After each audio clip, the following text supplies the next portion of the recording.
હર હર મહાદેવ, જય દ્વારિકાધીશ। મારી YouTube channel Dipali જોશીમાં આપ સૌનું હાર્દિક સ્વાગત કરું છું।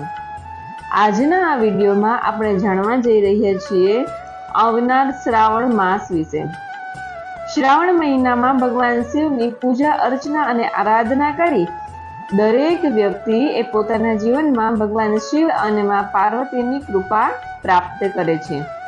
પરંતુ આ શ્રાવણ મહિનામાં કંઈક એવું ખાસ થવા જઈ રહ્યું છે, એક એવો દુર્લભ સંયોગ થવા જઈ રહ્યો છે કે જેમાં આપણે ભગવાન શિવની કેવી રીતે પૂજા કરીએ તો સુખ સમૃદ્ધિ અને દરેક વ્યક્તિની મનોકામના પૂર્ણ થાય। આ દરેક વાતથી તમને માહિતગાર કરવા જઈ રહ્યા છીએ, તો અંત સુધી વિડીયો જરૂરથી સાંભળજો। અને જો તમને આ વિડીયો ગમે તો ચેનલને લાઈક, શેર અને સબસ્ક્રાઈબ કરવાનું ભૂલશો નહીં। धन्यवाद। ओम त्र्यंबकं यजामहे सुगंधिं पुष्टिवर्धनम् उर्वारुकमिव बन्धनान् मृत्युर्मोक्षि यमामृताम्। ओम नमः शिवाय। श्रावण मास ए महादेवनी कृपा प्राप्त करवानो पावन अवसर छे અને એટલે જ તો શ્રાવણ માસને માસોત્તમ માસ પણ કહેવામાં આવે છે। એટલે કે બધા માસોમાંથી, બધા મહિનાઓમાંથી ઉત્તમ માસ જો કોઈ હોય ને તો એ શ્રાવણ માસ છે। શ્રાવણ મહિનામાં બધા દિવસો એ તહેવારોની જેમ જ ઉજવવામાં આવે છે। જપ, તપ, આરાધના, અભિષેક કરી અને મહાદેવને રીઝવવાનું એ આ શ્રાવણ મહિનામાં આપણને સૌભાગ્ય પ્રાપ્ત થાય છે। હિન્દુ ધર્મમાં શ્રાવણ માસનું ખૂબ જ મહત્વ છે અને ચાતુર્માસની શરૂઆતની સાથે જ શ્રાવણ માસ પણ શરૂ થાય છે। ભગવાન શિવ અને માતા પાર્વતીની કૃપા કરવાથી શ્રાવણ મહિનામાં વિશેષ ફળની પ્રાપ્તિ થાય છે। શિવ પુરાણ અનુસાર શ્રાવણ મહિનો એ ભગવાન શિવનો સૌથી પ્રિય મહિનો છે અને આ મહિનામાં યોગ્ય રીતે ભોલેનાથની પૂજા કરવાથી તમામ મુશ્કેલીઓ દૂર થાય છે અને સુખ અને સમૃદ્ધિની પ્રાપ્તિ થાય છે। આ વર્ષે શ્રાવણ માસ 5 ઓગસ્ટથી શરૂ થવા જઈ રહ્યો છે અને 3 સપ્ટેમ્બર 2024ના સોમવારના રોજ શ્રાવણ મહિનો સમાપ્ત થશે। પરંતુ આ વર્ષે એવું માનવામાં આવે છે કે 72 વર્ષ બાદ શ્રાવણ મહિનામાં એક દુર્લભ સંયોગ થવા જઈ રહ્યો છે। ભગવાન શિવને સમર્પિત શ્રાવણ મહિનાનું હિન્દુ ધર્મમાં ખૂબ જ મહત્વ છે અને શ્રાવણને ભક્તિ અને આસ્થાનો મહિનો પણ ગણવામાં આવે છે। શ્રાવણ મહિનાની શરૂઆતથી જ ચાતુર્માસની શરૂઆત પણ થાય છે અને આ ચાતુર્માસ એ 4 મહિના સુધી ચાલે છે।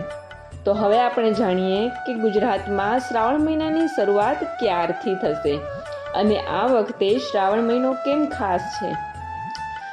ગુજરાતમાં શ્રાવણ માસ એ 5 ઓગસ્ટ 2024થી શરૂ થઈ રહ્યો છે।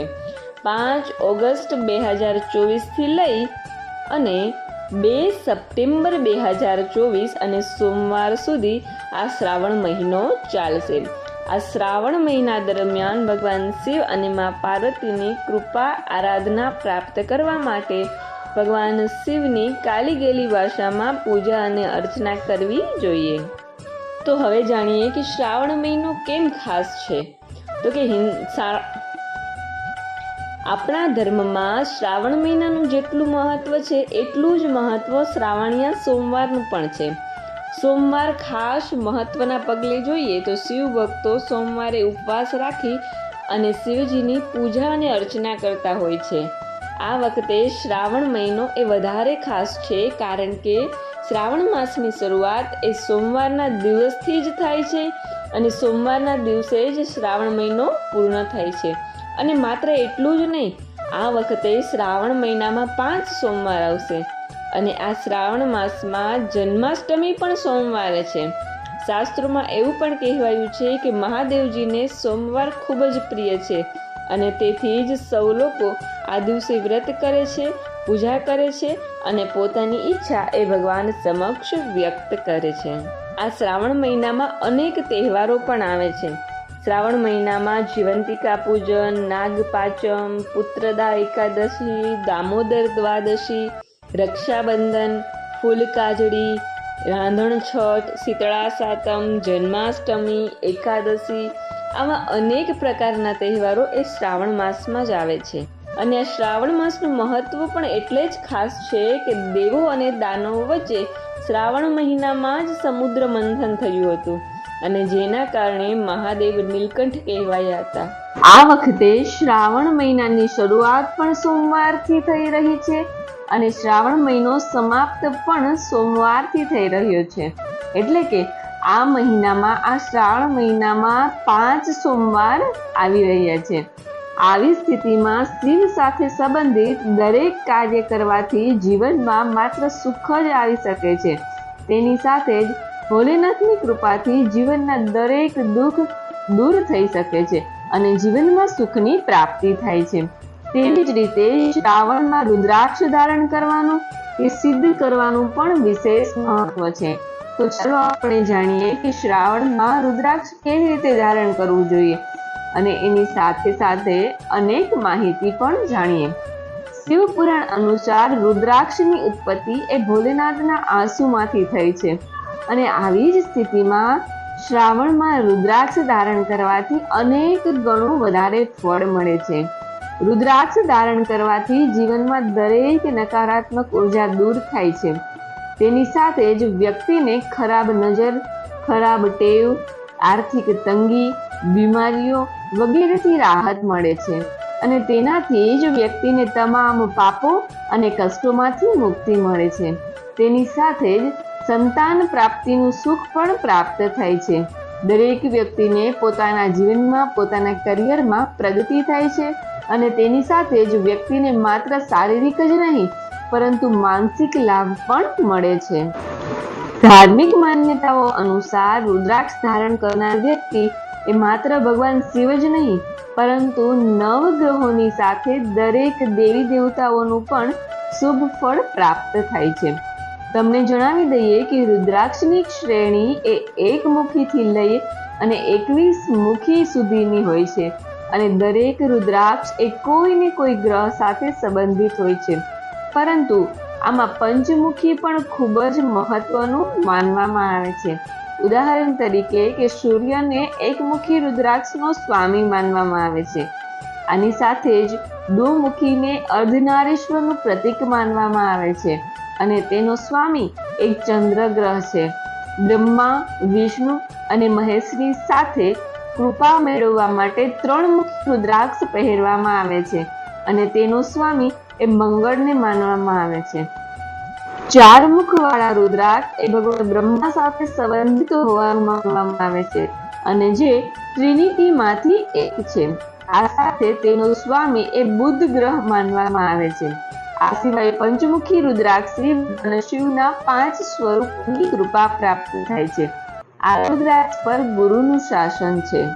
જો તમારા ઘરમાં રુદ્રાક્ષ રાખવામાં આવે છે અથવા તમે તેને ધારણ કરી રહ્યા છો તો તેને શાંત કરવું ખૂબ જ જરૂરી છે.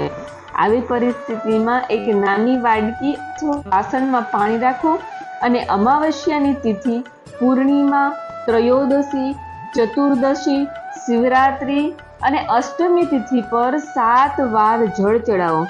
આ સાથે જ ગાયનું દૂધ 5 વખત અને ગાયનું ઘી 2 વાર લગાડો. આ પછી અગરબત્તી અને ધૂપ લાકડીઓ બતાવો. આ પછી ભગવાન શિવની પૂજા કરો. ત્યારબાદ રુદ્રાક્ષ મંત્ર ઓમ હ્રીમ નમઃ આ રુદ્રાક્ષના મંત્રનો 108 વાર જાપ કર્યા પછી તમે ભગવાન શિવનો મંત્ર ઓમ નમઃ શિવાયનો 108 વાર જાપ કરીને તેને ધારણ કરી શકો છો. આમ કરવાથી તમારો રુદ્રાક્ષ એ ફરી એકવાર શક્તિશાળી બને છે અને જીવનમાં દરેક કાર્યને સફળ બનાવે છે.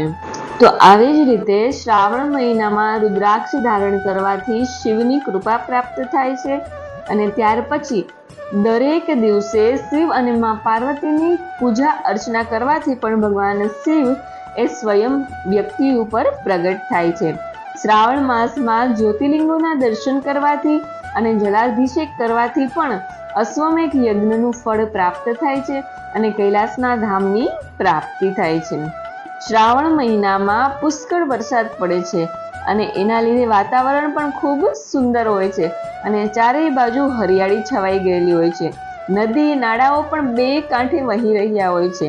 તો આવી જ રીતે ભગવાન શિવની કૃપા દરેક વ્યક્તિના જીવનમાં રહે, એનું જીવન એ સદાય મંગલમય રહે, એના જીવનમાં ખુશી રૂપે હરિયાળી એ સદાય માટે છવાયેલી રહે. એ માટે શ્રાવણ માસમાં ભગવાન શિવ ઉપર જલાભિષેક જરૂરથી કરવો જોઈએ. કોઈ વ્યક્તિ જલાભિષેક કરે, દુગ્ધાભિષેક કરે કે જે વ્યક્તિ જેટલો સંપન્ન હોય યથાશક્તિ કરી શકે છે. ત્યારબાદ સોમવારનો ઉપવાસ પણ કરી શકે છે. પાર્થિવ શિવલિંગ, સ્ફટિક શિવલિંગ, અનેક પ્રકારે બીલીપત્ર ચડાવી અને ભગવાન શિવની પૂજા અને અર્ચના કરી અને ભગવાનની કૃપા એ શ્રાવણ મહિનામાં લઈ શકે છે. આમ તો 12 માસ ભગવાન શિવનું પૂજન અને અર્ચન કરવાથી ભગવાન શિવની કૃપા એ પોતાના ભક્તો ઉપર રહે જ છે, પરંતુ એવું કહેવાય કે શ્રાવણ માસમાં પૂજા કરવાથી અનેક ગણા ફળની પ્રાપ્તિ થાય છે.